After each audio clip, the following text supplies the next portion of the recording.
For our next panel, we are finally inviting a very awaited panel, which is going to be on unlocking the 3 trillion economy, activating engines of growth. And for that, I would invite Mr. Rajiv Memani, CI President and Chairman, EY India, Dr. Naushad Forbes, Co-Chairperson of Forbes Marshall, and the session will be moderated by Shankar Vanavarayar, Educationist and entrepreneurial. And post this session, we can break in for coffee and you can get the coffee to the theater.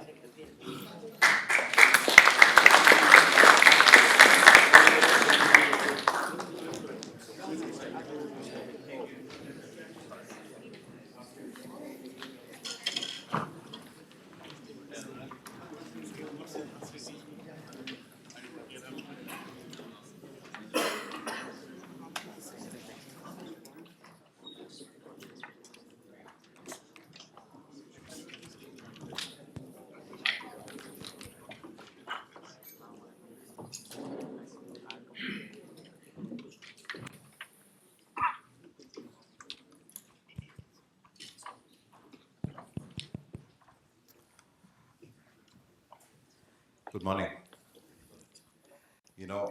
After a session on space, and we understood how India is right above and now on a lot more to do with life, but I think all this needs some talk on economy and money. We need to make sure in that way we have ideas and what more and what next. Firstly, I want to thank the Oxford India Forum for getting us all together, but certainly looks like they brought India into the weather too. Not many of us thought we'd be in a heat wave and in the fall, and in the heat wave at the highest in the heat wave. But certainly it's an India moment, and I think we should all certainly can't complain about this. This is something that hopefully we're used to, it's just these buildings are not used to that. I must thank the organizers and certainly Siddharth, my good friend Siddharth, for giving me such an easy task. I have two gentlemen right next to me who lead in very different ways, similar things but different things. Both, one is a leader for Indian industry, one is from Indian industry, but one is a thought leader. But somebody from Indian industry who is having leading thoughts, written a book, but somebody for 26 years who has actually led thought leadership in India. So this is going to be a powerful topic, but what is the topic? We are a little delayed that we were supposed to be 5 trillion sometime now, and hopefully this session could have been one that celebrates the 5 trillion, but now we have a renewed target. We have 28 and 29 as the year that we will reach 5 trillion. But this session is about certainly to get to 5 trillion, but what is 5 trillion? What does 5 trillion mean for the world, for India, and how do we do that? That, I think, is going to be the conversation. So how we will do this session, and both of them have sort of agreed, is I'm going to, since I have the mic with me and a good moderator is supposed to kickstart the conversation, and kickstart the conversation only to make sure this becomes a conversation. So these are leading ideas on questions, but I hope very soon we can all sort of have a engaging conversation, so that I ask you to have your questions ready. So the first 15 minutes we will have a few questions by me, and then I will invite some of you to ask your questions. So that's how we will run this, and I will ask Dr. Forbes the first question, and I have had the unique pleasure of calling him almost a friend, but I've worked with him on multiple things in CII. So I know some of his thoughts, so I have an understanding. Why almost a friend? Just not a friend is what I was trying to say. Now you know. We are delayed in the 5 trillion sort of timeline. What did we miss? What could have we done better? Sure. So, well, the first thing we could have done better was not have a pandemic. But that's the obvious thing which affected the world, and it affected us with the world.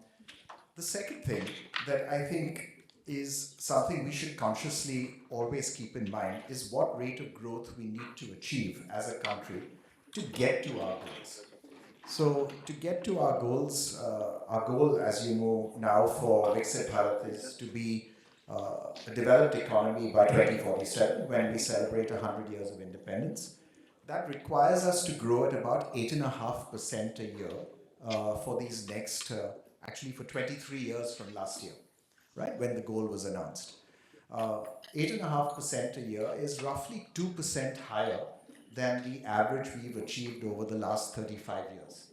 So that 2% higher is an important number. And the longer we don't deliver on the 8.5%, the tougher it becomes. Because you kind of need to grow fast when you're smaller, because when you become bigger, it becomes tougher and tougher to keep growing at that rate for every country in the world. So when we're, as we are now, a 4 trillion economy, we should be growing at 8, 9, 10%, because by the time we get to a 10 trillion economy, we'll probably be growing at 6, 7, at best 8%. So we need to kind of grow faster now. What does it take to grow faster? First, the right aspiration, which we have. Second, doing all those things that drive economic growth. One of the key things that drives economic growth is structural change. And the structural change that you need in an economy is to move people from low productivity occupations, like agriculture, into higher productivity occupations, like industry and modern services. That shift is what we need to bring about in a massive way for us as a country.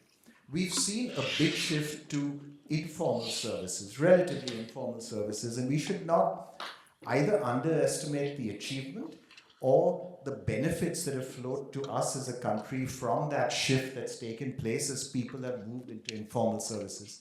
We've not seen enough of a shift into manufacturing. Employment as we should have. So we have a real opportunity in labor-intensive manufacturing that still is sitting there for us to tap into. So that shift is what we need to see in employment consistently over the years. Going with that shift will be the growth of cities. And urbanization can be a huge growth engine.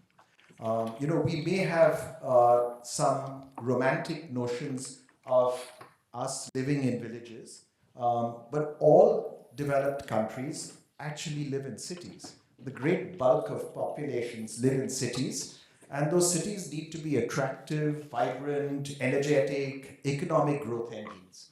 So managing that move from rural populations, we're probably, if you go, I mean, the census will tell us where we exactly are, but we're probably still about a 60% rural-based population, 40% urban.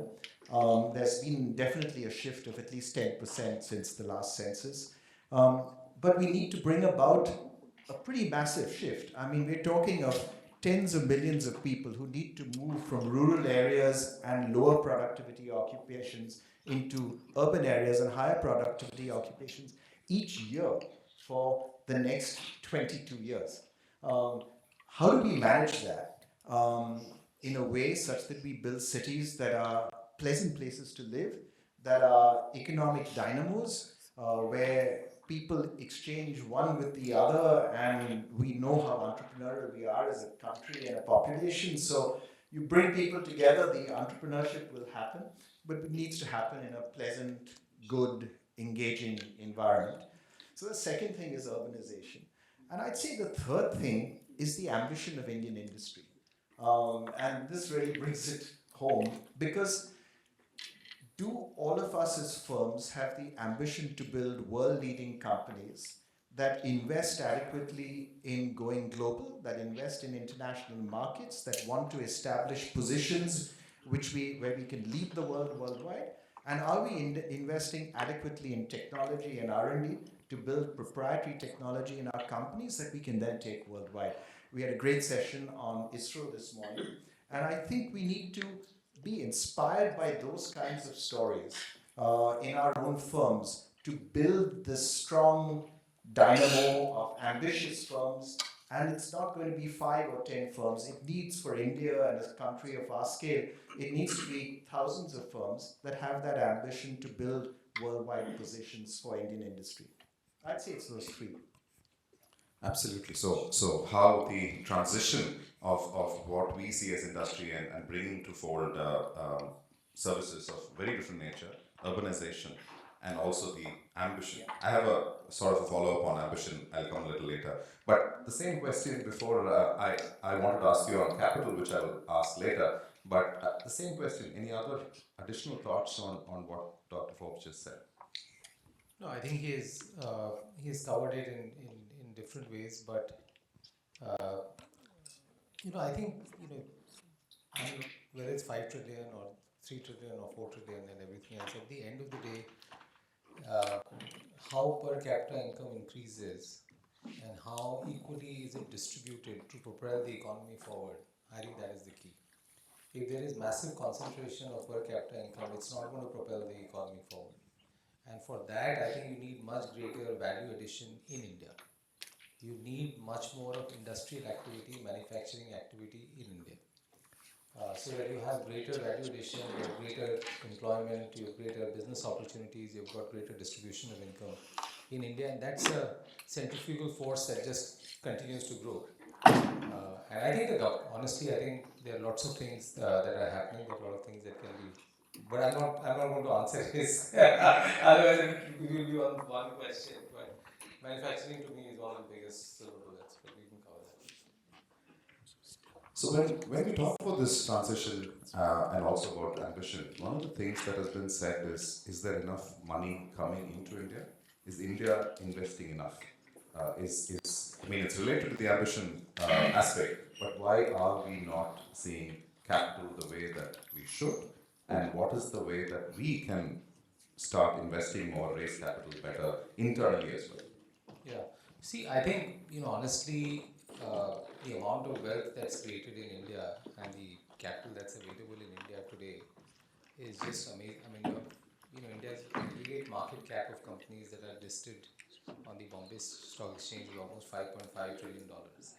You have the lowest foreign institutional shareholding that you've had. So between the private sector, individuals, and everything else, is 60 to 70% held. So availability of capital, I don't think is an issue, but India should be looking more towards other sources of capital.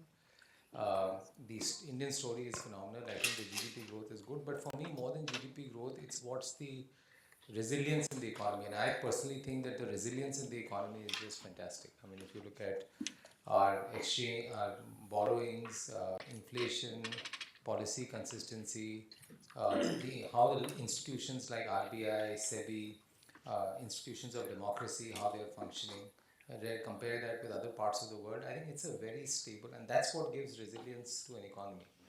I know Naushad said that the Indian industry is not aspirational. I think they are. There can always be more. We need to be more. More, yeah.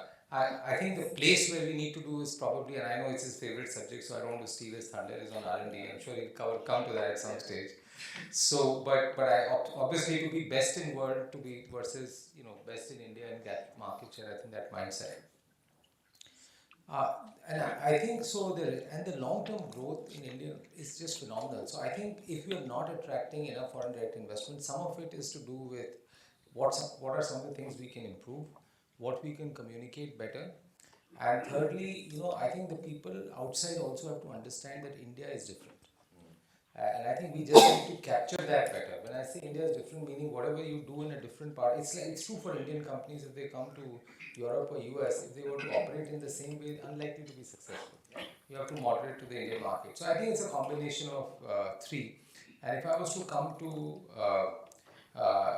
in this context, if you look at actually India gets $85 billion of FDI. Out of that, $60 billion is private equity.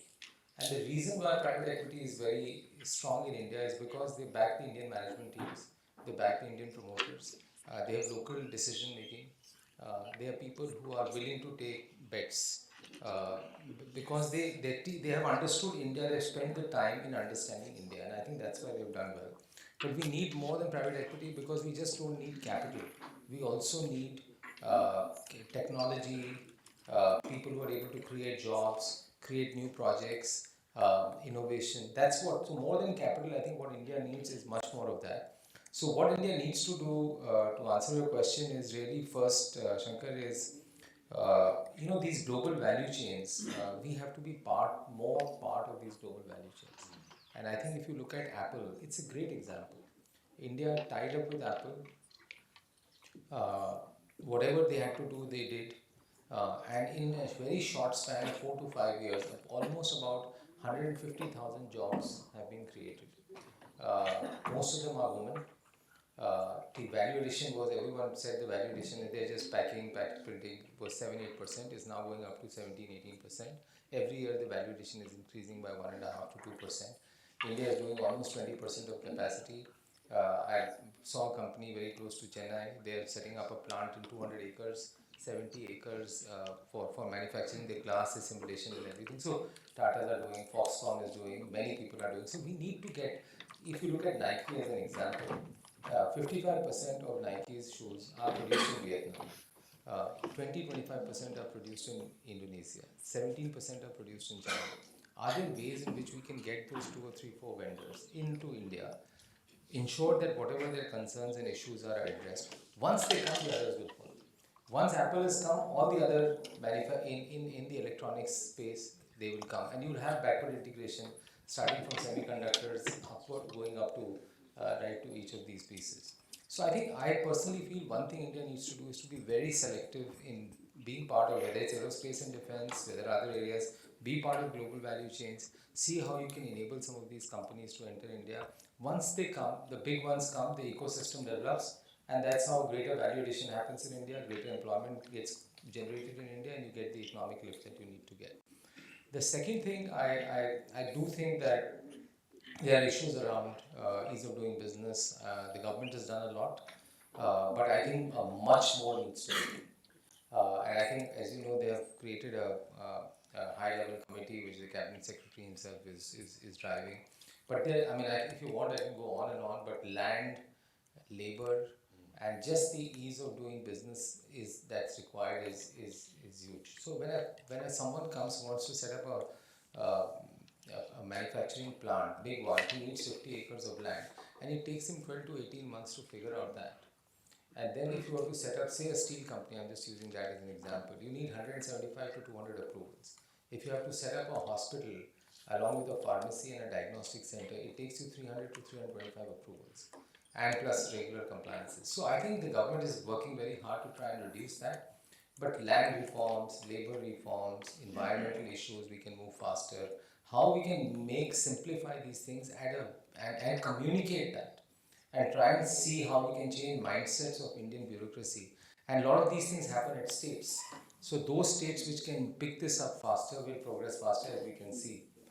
I would say that's the second thing. Third is I just do feel that we need to communicate our story more emphatically. I mean, I think there have been some great success stories of foreign direct investments. There have been some great success stories of Indian companies. I mean, if you look at, I know there's been a lot of noise on Air India and everything else, but I'm sure in 5 years, 10 years time, if you look at Indigo, it is probably the largest or the second largest market cap listed airline company in the world in a span of 15 years. I remember I landed today morning. I landed by Virgin. 15 years back, I was flying on the same flight, Virgin, back from Delhi to London with Rahul Bhatia on the flight, and he said, in a few weeks' time, we're going to launch. I said, are you crazy? I said, do you want to launch an airline? He said, yeah. And see the story. Again, if you look at if you look at Airtel, they started up with British Telecom as a partner. British Telecom decided they don't find India attractive enough. Today, Airtel family has taken 25% in British Telecom. It's amongst the top 5 globally listed market cap companies. I think whatever the market cap is, $140 billion. So I think there've been, and all this has happened in 15, and globally also, if you look at, I talked about Apple, Pernod Ricard, Schneider, Saint-Gobain, I mean, you can look at Honeywell, they have all done very well. We just need to market these stories better, and we need to make it easier for MSMEs. The large companies will find a way out, but how do we make the MSMEs this thing? I would say these 3 things are important, but the fourth, I would say, which is very important for especially those companies who've got capital, who've got technology and others. In India, if you've got a good idea in technology today and you're a global company, capital is available. And the number of Indian global companies that are going to list in India. We are already seeing that obviously they have operations in India. If you look at the case of Hyundai, they invested X, they've almost taken 100X back, and they still own 51% of the company. So capital is available if there is good technology, good idea, good input. And I think that's what we need. The global value chains, the big companies that have technology, manufacturing, productivity, we need to bring them to India. And that's the kind of FDI that we need. Fantastic. Thank you so much. I also think between both of you, when you look at this optimism, you also bring in the intrinsic challenges. And the intrinsic challenges have interesting best practices as solutions. It's just that one has to build those possibilities ahead. In all this, we've been traveling in the UK the last 3 days, and today we're at Oxford, yesterday we were at Cambridge, the day before, and also in Warwick and then in Edinburgh. One of the things we've seen is the intention and the vision to invest in ideas, in technology, in the future, and a continuance of R&D, which as he said, is something very dear to your heart. In India, the context is very different. It has to be frugal, it has to be affordable, it has to be quick, and sometimes you're catching it up more than future.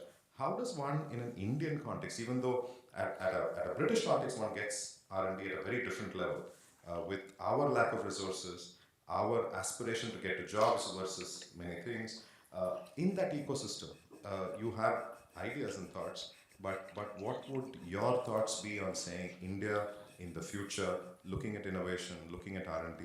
And for some of you, you should understand that he is a business leader, a leader of a business federation, but a PhD, and he was teaching in Stanford, right? So he has this multiple hat view on this subject. So I just want to understand, what's your big idea for India in that sense? Sure. So the thanks, Shankar, and also Rajiv for your investment in technology and R&D is indeed it's a hobby horse of mine, and if you press play, I play. So let me play. And there are two recordings. The first is that Indian industry needs to greatly scale its investment in in-house R&D. It starts there. Today, Indian industry invests about 0.3% of GDP in in-house R&D.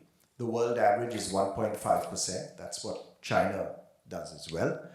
So we need to scale within Indian industry our investments in in-house R&D by a factor of 5.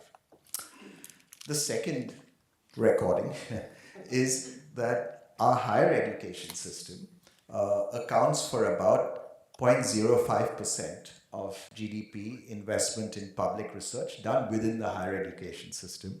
The world average is 0.4%. So we need to scale investment in public research done within the higher education system by a factor of 8. So those are the two playbooks, right? Factor of 5 investments by Indian industry, factor of 8 increase in investments in public research. Now, it's not that the Indian state does not invest adequately in public research. It actually does in public R&D.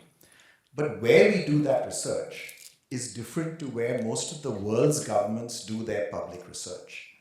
Most of the world does a very high proportion of publicly funded R&D within the higher education system.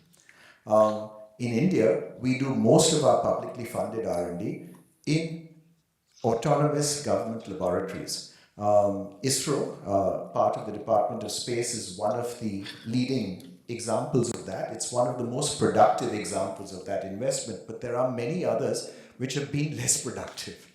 So about 80% of all public R&D spending in India goes, over 85% actually, goes into these autonomous R&D institutes. For most of the world, typically 60% goes into universities and higher education. And that's what we need to do. Why is it so important to invest a lot in research done within the higher education system? Because what does the higher education system produce? I mean, look at this room. What it produces is talent, right? And you want that talent to be exposed to current research that's being done because they then come out of those higher education institutions with all of the benefits of that public research funded R&D in their heads. And when they come out from those institutions with that knowledge in their heads, it feeds into firms, it feeds into institutions, it feeds into the government, it feeds into the entire country. So that's the reason why publicly funded R&D should be in higher education much more than it is in autonomous R&D labs. You may have some selected areas for autonomous labs, but the mainstream story should be do it in the higher education system, because it then spills out in the form of this knowledge in people's heads. That's my play. But, but since the play is so clear and it's been there persistently, Why does it happen? how can we make it happen? How can we make it Well, happen? that's a positive way of putting it. So it's happening for firms. Let me say first, it's happening, but it's happening slowly, and it's happening in individual firms, and not enough to show in the aggregate data, right? And where should we look for it to happen in a much bigger way? I think we should look in two areas. We should look at our most successful firms, right? So we should look at our top 10 profit-making firms. And this is another part of the play. I'll give you another metric. If you take our top 10 non-financial firms, the reason non-financial is because financial firms don't invest in R&D as generally defined anywhere in the world. So you usually compare non-financial firms. You say, if you look at our top 10 most profitable non-financial firms, the top 10 most profitable non-financial firms in India invest 2% of profit in R&D, right? The top 10 non-financial firms in the US, China, Japan, and Germany, the four economies that are larger than us, invest between 29 and 55% of profit in R&D. That's your comparison. So we should look at the Reliances and the ITCs and the ONGCs and the which are the others in the top 10, and the Infosys and the TCSs of the world to be those much more R&D intensive in their investments in R&D. That's the first thing. The second thing is that there are certain sectors that really matter to investments in in-house R&D. The pharma sector matters. Our pharma sector invests in R&D, but we're too small. Our largest 5 firms have a turnover that is a fraction of the R&D investments of the largest pharma firms worldwide.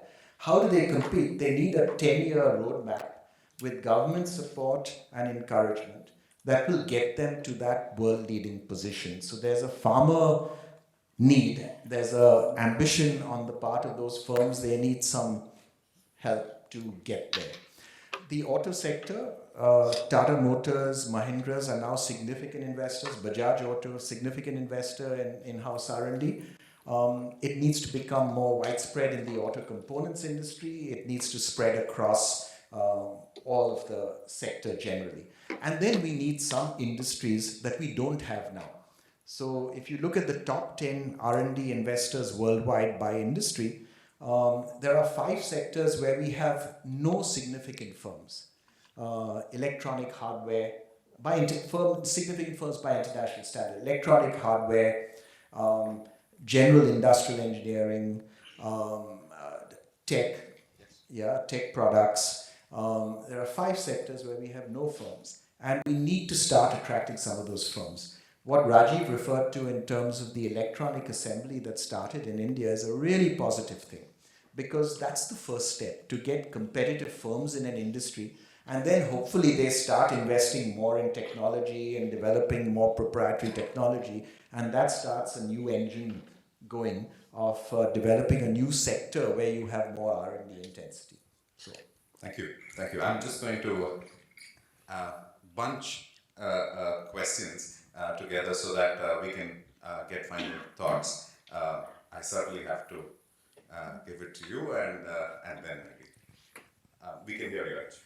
So this is a question to Naushad. Thank you for the wonderful initial opening remarks. You specifically mentioned about the agriculture sector moving more to the city, and that kind of, worries me. On one hand, we have the AI and robotics and all of this threatening to take away jobs, and there's a lot of insecurity globally about that. And on the other hand, we have a lot of potential in improving the way food is produced and agriculture is done. So, would you consider that seeing India's almost 70% of the workforce being in the agriculture, a way of improving the efficiency of the way agriculture is done and looking at growing the GDP through that, rather than risking people leaving lock, stock and barrel what they have as a permanent asset in a village, coming to a city and then realize that the AI and the tech has taken away what their jobs could have been. So, A few more. Yeah. So, and the next ones are going to be somebody, because we are in a business school. I'm going to take a student question. Somebody there at the back, right? But yes, please. My question is to Naushad sir. In your book Struggle and Promise, you have mentioned the gaps of India's achievements and its potential. So if you have to pick two reforms from that, what it would be? Like the thing. That's my question, basically. One more. Yes, please. Yes, so all of you in one way or another have mentioned that Indian companies should go global, right? It's a two-way relationship. So the world welcoming Indian companies and also India welcoming global companies, right?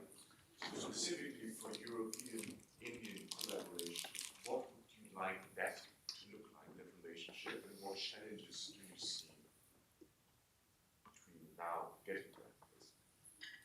So we have three. One on people, automation, agriculture.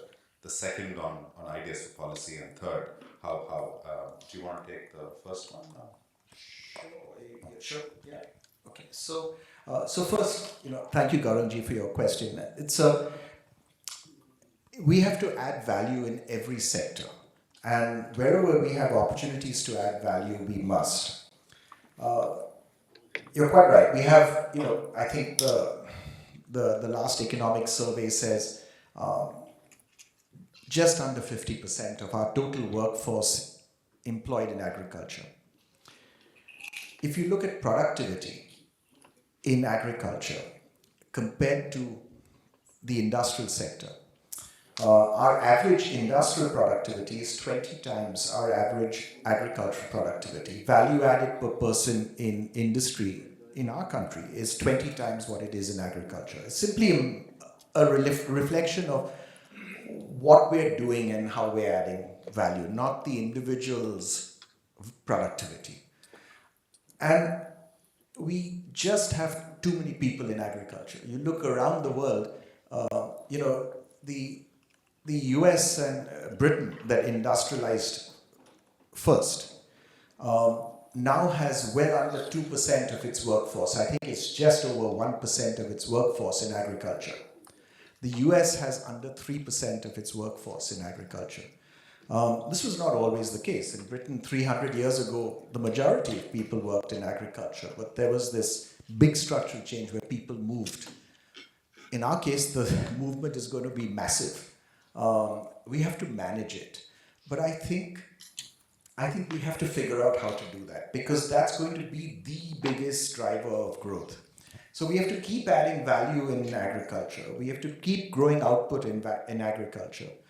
But one of the ways we will grow productivity in agriculture is by having fewer people working in agriculture. I mean, we've seen this happening. It's happened except for the pandemic, when we saw a reverse migration to rural areas.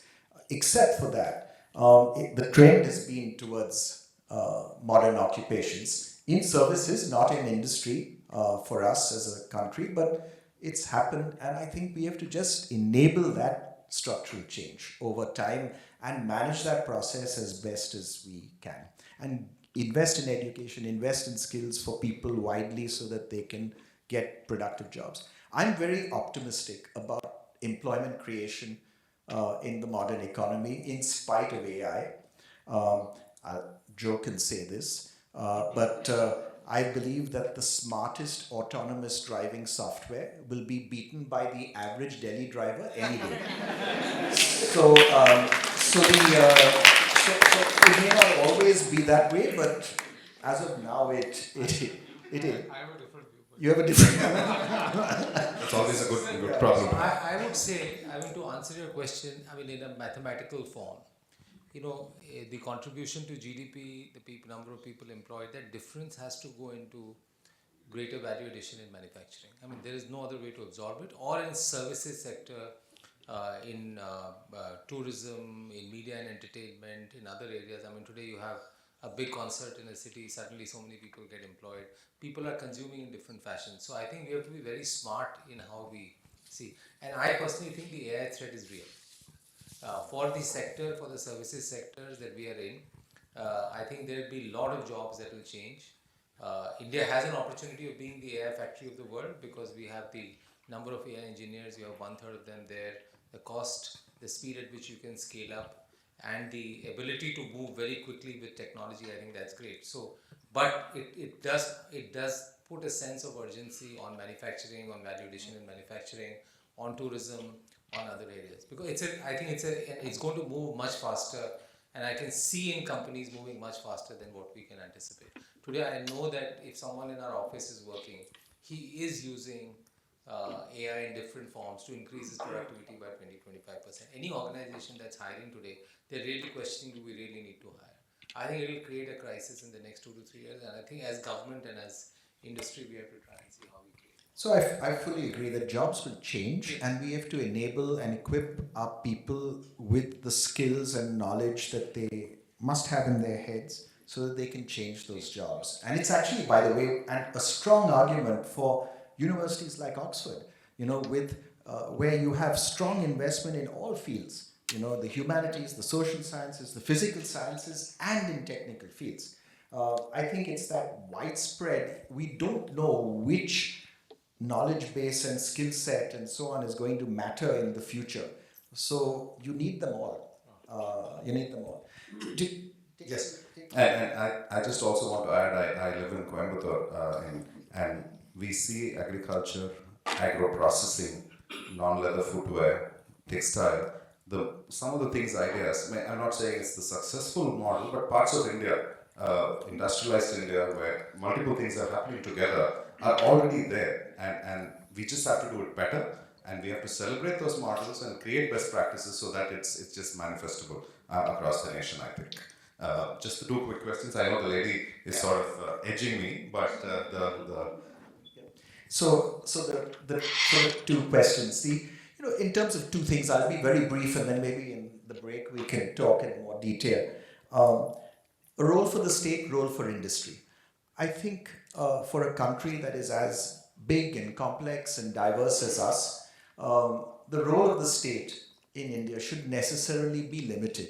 It's very important, it's critical, but it should be limited, and limited to enabling performance by firms and expecting greater performance by firms and NGOs and the wider population at large. So the role of the state is to enable, it is not to choose and decide what we should do and what economic activities we should undertake. The role of firms in such an environment is greater.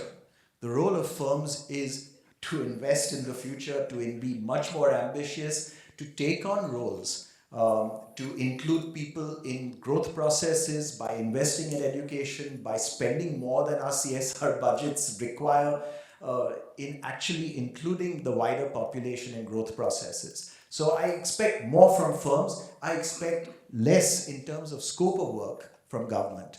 More quality, more specific areas, etc., but less overall scope. More overall scope for firms. That would be my quick answer to that question. So it's a big question.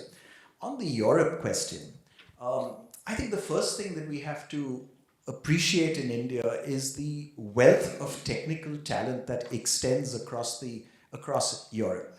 The Mittelstand in Germany is a huge opportunity for Indian industry to engage with. If you ask me, the Mittelstand also in Switzerland and Austria and so on, but very much in Germany. There are thousands and thousands of firms that have built strong technological proprietary knowledge. And I think plugging that in, and where India can provide scale, can provide that ability to economically address markets in Africa and China and all over the world, combined with some of those core technical strengths in Europe, can have huge potential. I would start by concluding the India-EU Free Trade Agreement. We've been negotiating it for, I think now, over 17 years. I mean, I'd love to see it before I retire. And it's just this permanent thing that we keep negotiating. Hopefully we'll now push it across the line and make it happen. But there should be greater ambition on both sides to actually see that free trade agreement happen, and for us to see in each other the ability to really further our own country's interests through engaging more actively one-on-one with different countries in Europe. So absolutely. Can I just add? I think the UK, US, Europe, I think a lot of these FTAs some have got done, some will get done in the next 3 to 4 months' time. And FTAs are not just about lower tariffs. I think it's a question of how two nations express greater confidence and trust in working more closely with each other. That's the fundamental reason why people countries should create FTA, especially in a where the polarity is coming down. When we look at Indian companies and Indian markets, they are looking at Europe much for technology and in many cases for global brands that have that underlying technological strength. What India offers is talent, and what India offers is the market. And I think that has to matter. So whether you look at global capability centers, I think more and more European companies, global companies are coming to India for market, but importantly much more for talent. So I think that's where the relationship will grow. And Indian companies will be looking to Europe and creating greater markets in Europe, not for Europe as a market, for that for sure, but much for how they can leverage that technology not only for Europe, but for the rest of the world. And I think likewise, European companies should look at India as a much greater counterbalance to China. If I look at China today, gross value added that India does in manufacturing terms is 2.8%. China is 24-25%. So if you look at gross value addition across the world, Europe is a large component. I was reading today that the share of China in European trade has grown further in the last 3 months because of the US tariff. So I think the European companies also need to de-risk their supply chains, need to look at India. As per capita income in India rises, I think the buying power will also grow. And I can see Indian companies coming into Middle East, coming into other countries to get technology and to try and see, one, definitely for that market, but how they can leverage that technology around the world, including in India. And I think that trade flow, I think there's a great potential for that to grow. I'm tempted to shock the organizers to say I'm going to take 3 more questions to be popular with you, but ideally the program has to go on. You want to be invited back next year.